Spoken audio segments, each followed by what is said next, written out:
Hello, cats and kittens. Ordered by Jose Yoroshku. I'm back in the Crisis Corner on Manga Monday and giving my impressions of One Piece 1104. Thank you, Daddy. Finally, Saturn gets at least some of what he deserves. The first two pages, I would almost say that, with the exception of Saturn's words in page on page two, this almost works completely without dialogue. Almost. But the setup to the blow is excellent.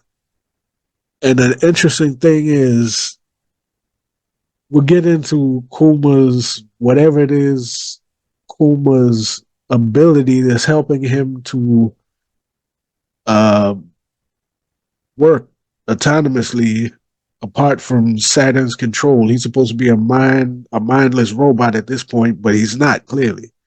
And I'm interested as to whether those flashback pages are what's on Kuma's mind right now, or is that just catch up for the reader, or what? Because it works almost like this is Kuma's thoughts as he's reeling back to throw this punch. So that when you see that last panel on page two, all of that rage in his face is his cumulative emotions up until that point. And if that's the case, then whatever's helping him function outside of the sphere of the Gorosei or whoever's control might have to do with emotion. Maybe. We don't know yet.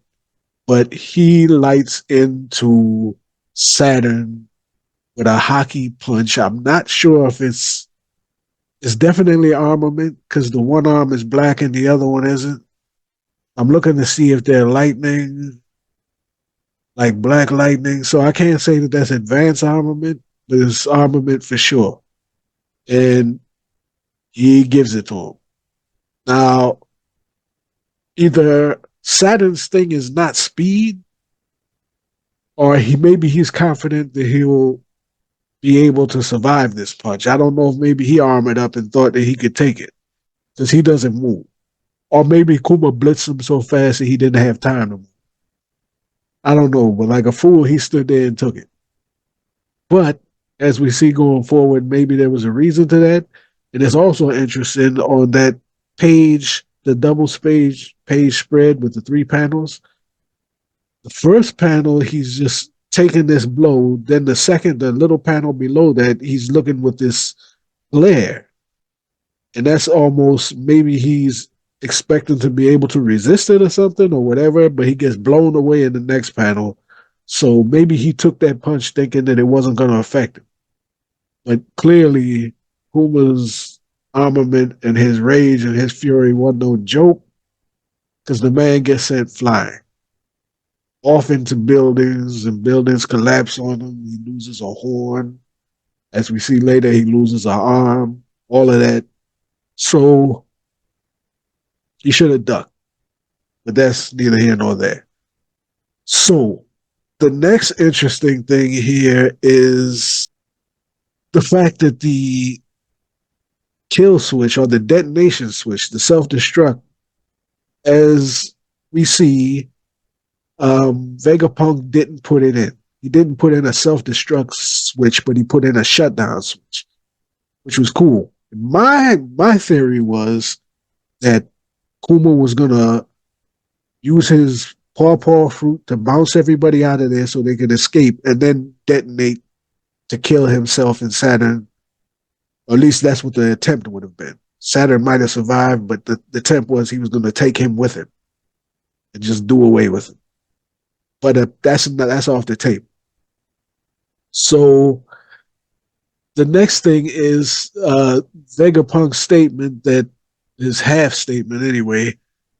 He leaves this open statement. He says, it's not the physical strength of the Buccaneers that makes them remarkable. For at one point in time, and then he stops. So what was it that the Buccaneer people were once did? At one point in time, what were they? We don't know. He didn't get a chance to finish, but that's up for debate. I think it has something to do with emotions or memories, mind, or something. But he's back now to being emotionless, except for he's hugging his daughter, but he doesn't even have an expression on his face as he's doing that. The only time we saw expression on his face was when he was getting ready to jack up Saturn. He had rage in his eyes. His teeth were gritted with rage as he's hugging his daughter. He's not even smiling. It doesn't look like he's smiling. Um, but he hugs her. That's beautiful. That's very touching. I can't wait to hear that. See that animated. Sadly, Saturn, of course, is not finished. He rejuvenates his arm, which he had apparently lost, and his horn, which he had apparently lost, and he's back ready to fight. So now the next question will be, what exactly is his ability? Is it a devil's fruit ability? Is it some weird mystic type thingy, or what is it? But he can apparently rejuvenate from terrible amounts of damage. Is it a Loja type ability? It's probably not a Loja type ability because he looks kind of like a spider, and maybe there's a spider that can heal itself real quick. I don't know, but that would still be paramecia, whatever. So, but he's back. He's back ready to fight, and he's got the drop on Kuma about to light him up in the back. Sanji deflects the blow, which is cool, but also we can only infer that whatever Saturn was using to hold everybody down, it has to be something that he actively has to do. It's not necessarily like, I mean, to use a Bleach term, Ryatsu, if it's so strong, people are just, hunkered down in one spot, or hockey even, where Conqueror's hockey can have people pass out or whatever. It must be something he has to use actively. Otherwise, Sanji wouldn't be able to move because he doesn't prove that he can hold people down of considerable strength and without much problem. So, to his credit, he's able to deflect the kill shot to Kuma's back. Then Frankie gets into the mix and blasts Saturn. Again, he heals from that. But the interesting thing in here is that Kizaru gets into the mix and one shots Frankie. He kind of kicks him, and sends him off flying. But at the same time, I don't think that his intention was definitely not to kill Frankie. He says that he says that you've developed well. He's looking at the Strawhats. So then the next thing he says is, "Show me how you've grown." That's If he wanted to kill Frankie, I'm pretty sure he could have done it. He could have sniped him from the back, and that'd have been the end of it.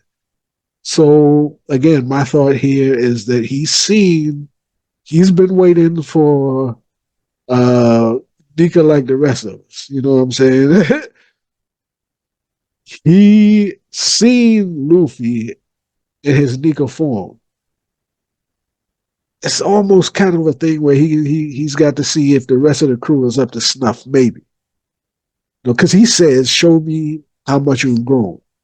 If he wanted to kill him, he would have killed him and been done with it.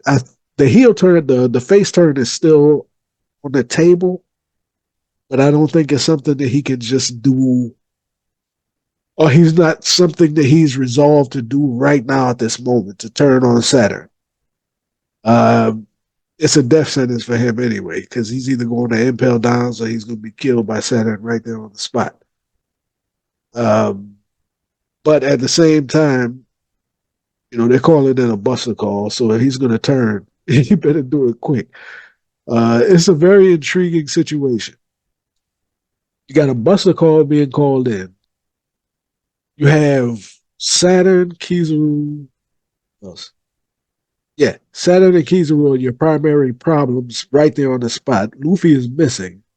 He disappeared somewhere. No doubt he's eating all that food and he's at least getting back to being full strength. If he gets back to full strength, he would have to defeat an admiral and a Gorosei to help his crew escape. And then also, how do they get off of the island? So no matter how you look at it, they're in untenable situation. It's very, very bleak. But this, I mean, this is what the Straw Hats do. They escape the unescapable in this lobby. Um, Luffy getting out of Marineford alive. Um, you know, escaping Impel Downs and stuff like that. Even Shavandi, Archipelago. They escape the inescapable. This is a tough. Houdini would have a hard time getting out of this one. Also, we still have the wild card of definitely Kizaru. Is he going to make a face turn? Who Blackbeard has on the island and what they want.